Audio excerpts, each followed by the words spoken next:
In the ancient lands of northern Mesopotamia and the upper reaches of the Tigris and Euphrates, long before the rise of Assyria or the dominance of Babylon, there emerged a powerful kingdom known as Mitanni. Its origins are difficult to trace with precision. Unlike the mighty empires that left behind endless inscriptions of conquest and governance, the Mitanni left fewer records of their own. Much of what we know about them comes from the writings of their rivals and their allies. Sometime around the 16th century BCE, a group of people began to exert influence across what is now northern Syria, southeastern Turkey, and northern Iraq. These people were Hurrians by culture, but their ruling class spoke an Indo-Aryan tongue, an echo of distant migrations from the steppes. This blend of Hurrian and Indo-Aryan traditions created a unique cultural identity. It was within this framework that the Mitanni kingdom began to rise. The heartland of Mitanni was a fertile, strategic region, perfect for agriculture and trade. Its capital, known as Washukani, has never been definitively located, though it's believed to have sat somewhere near the headwaters of the Kabo River. By the middle of the 15th century, the Mitanni had become a dominant force in the Near East.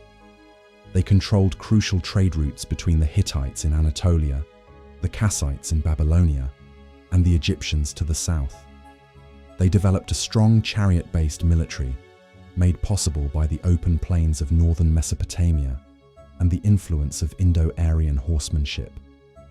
This made the Mitanni not just a political power, but also a military one. Yet this wasn't just a kingdom of warriors, it was also a center of diplomacy. The Mitanni kings forged alliances with major powers of the age, particularly Egypt. One of the most notable kings of Mitanni, Sowstatar, launched military campaigns deep into Assyrian territory and brought great wealth to the kingdom. His reign marked the height of Mitanni's political and economic power. Still, much about these early kings is shrouded in uncertainty. We don't yet know exactly when Mitanni transitioned from a loose collection of Hurrian city-states into a centralized kingdom. But we do know that by the time of Sowstatar, Mitanni was strong enough to demand tribute from Assyria and confident enough to challenge both Babylon and the Hittites. This mysterious kingdom had arrived on the world stage, and for a time, it stood as a major player in the shifting balance of Bronze Age power. By the 15th century BCE, the kingdom of Mitanni had matured into a fully fledged great power. At this point in time, four major players dominated the Near Eastern landscape: Egypt, Babylonia, the Hittites, and Mitanni. Rather than constant warfare, the balance between these powers was often maintained through diplomacy, and Mitanni played this game exceptionally well. Under the reign of Artatama I, Mitanni reached out to Egypt.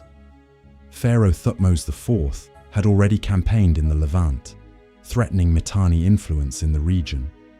But rather than pursue further conflict, Artatama offered an alliance. The terms were sealed through marriage. His daughter was wed to the Egyptian king, forging a powerful political bond. This was no small gesture.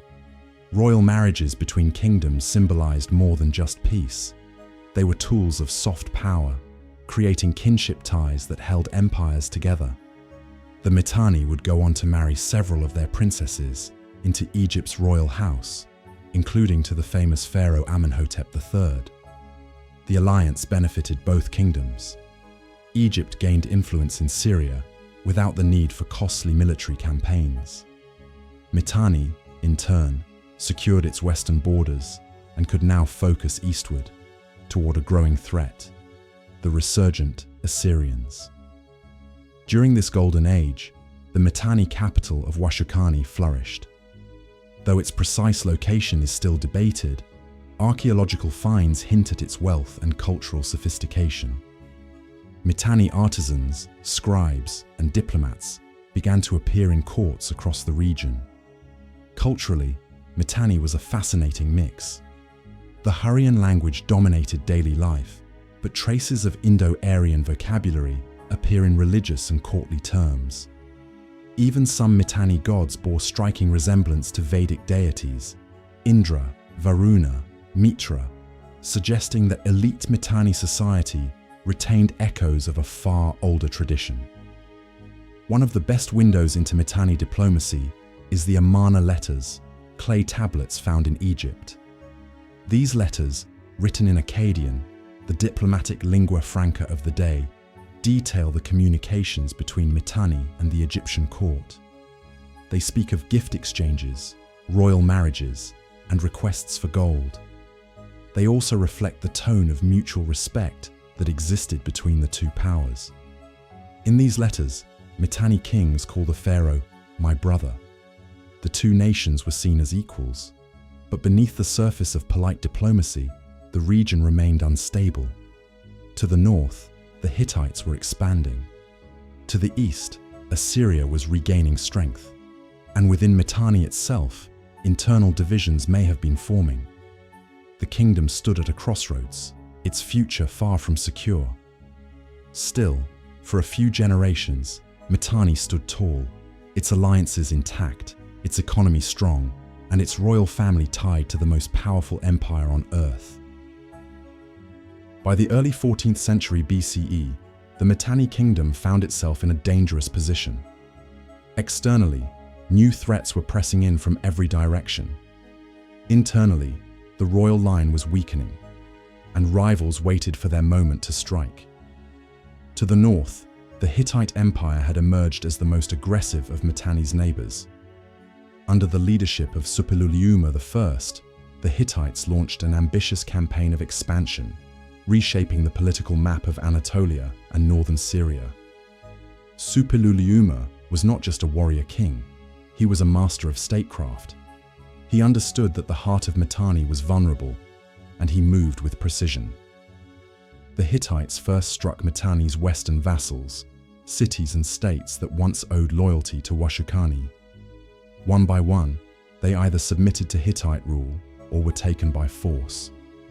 Mitanni was caught off guard. At the same time, a civil war erupted within the Mitanni royal family. A dispute over the succession saw two factions form, one supporting a prince named Tushratta, the other backing a rival claimant. Tushratta ultimately took the throne, but his grip on power was shaky. To shore up his position, he renewed Mitanni's alliance with Egypt, sending yet another princess to marry Amenhotep III, and later reaching out to his successor, Akhenaten.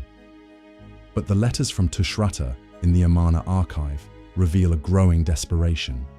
He pleads for gold, for support, for military aid. Egypt, however, was distracted by its own internal changes under Akhenaten's controversial rule. Mitanni stood alone. Suppiluliuma seized the opportunity. In a devastating campaign, the Hittite king invaded Mitanni territory, capturing key cities and installing a puppet ruler, Shatiwaza, on the throne.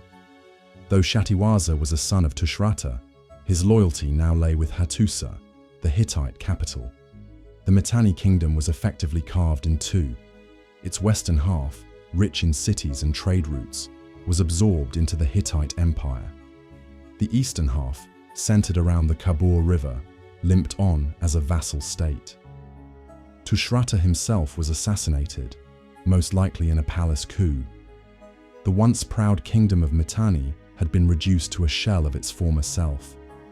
Its glory days were over. And yet, the story doesn't end there. In the following years, Mitanni nobles and soldiers would appear in the service of other empires.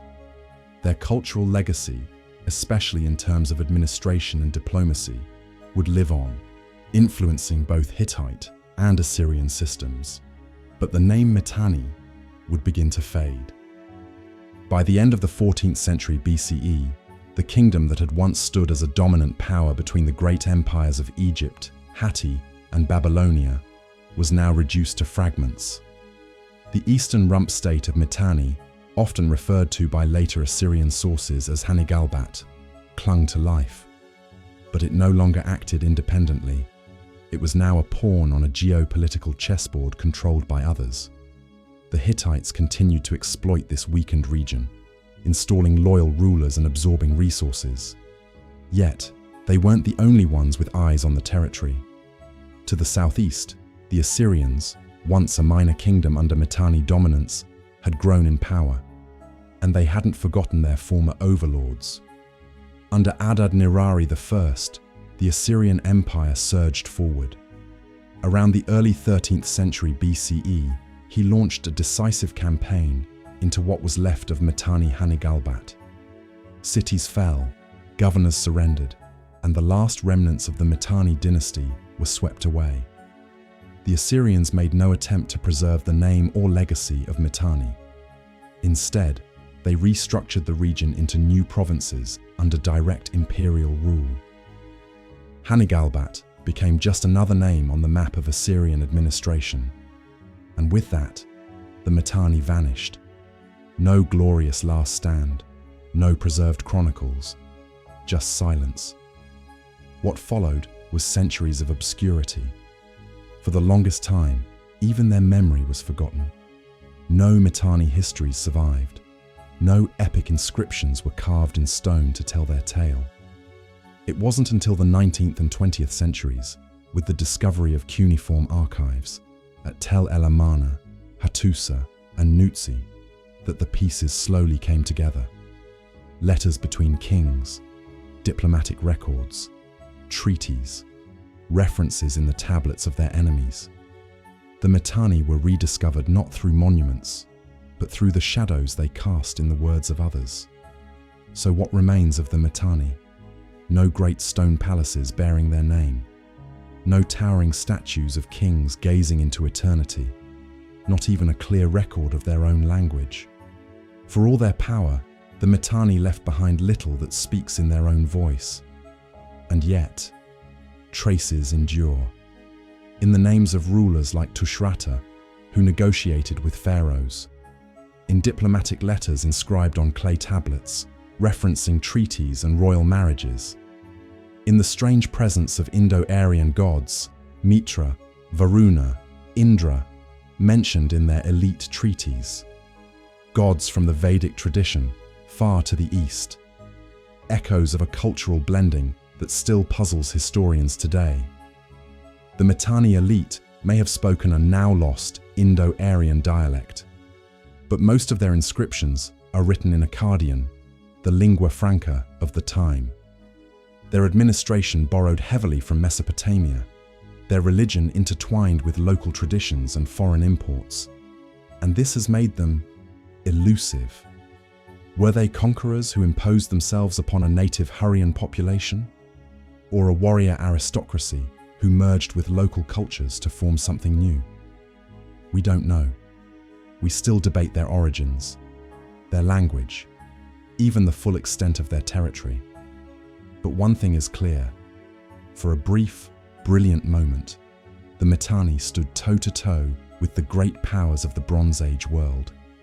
They negotiated with pharaohs as equals. They held the loyalty of cities from the Euphrates to the edge of Anatolia. And they acted as a bridge between East and West, culturally, politically, and diplomatically. Then they disappeared, not with a bang, but with a slow fade into the empires that came next. And maybe that's why their story is so compelling. Because sometimes, history's most fascinating kingdoms are the ones that left behind the fewest traces, the ones whose names had to be rediscovered, whose stories were buried between the lines. The Mitanni are one of those stories.